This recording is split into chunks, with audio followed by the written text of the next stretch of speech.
এসব বেডিরা হলো ফুলের কলির মতো, এরা সবাই বড় ফুল হয়ে ফোটার ধান্দায় আছে, আর সেসব ফুলের মধু খাওয়ার ধান্দায় হিরো আলম আছে।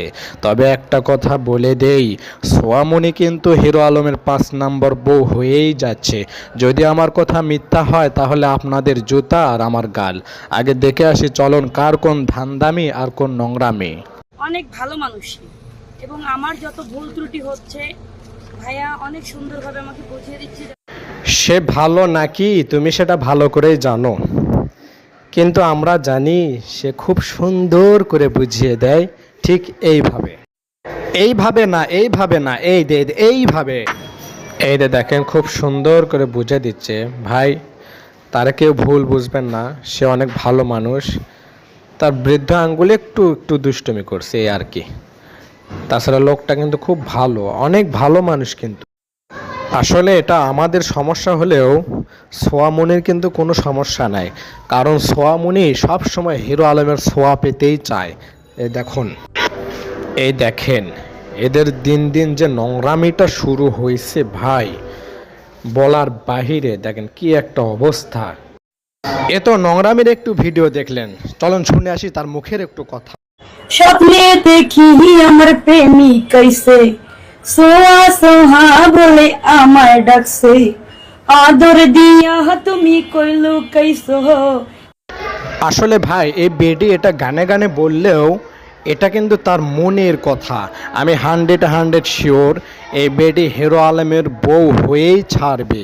যেমনিভাবে হিরো আলমকে ইমপ্রেস করা যায় সে সেই কাজই করছে, এবং তার সন্তানদের প্রতি অর্থাৎ হিরো আলমের ছেলেমেয়ের প্রতি এই বেডি অতি ভালোবাসা দেখাচ্ছে, যাতে হিরো আলম তাকে তার সন্তানদের মা বানায়।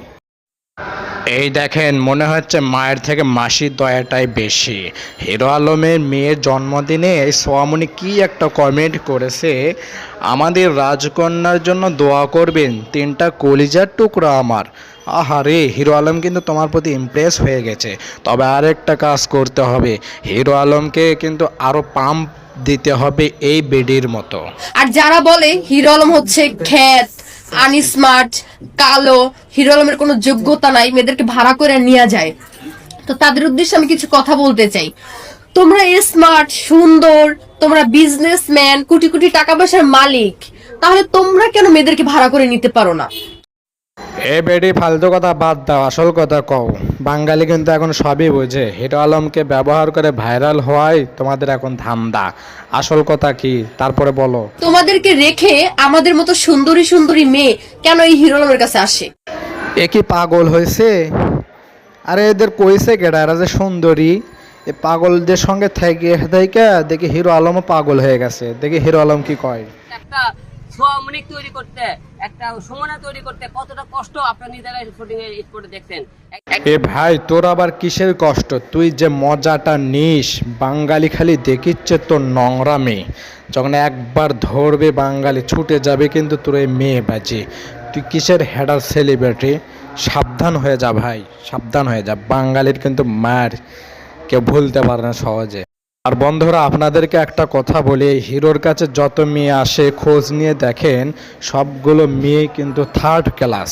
এদের কিন্তু সবগুলো রিপোর্ট আছে, ভালো করে খোঁজ নিয়ে দেখেন।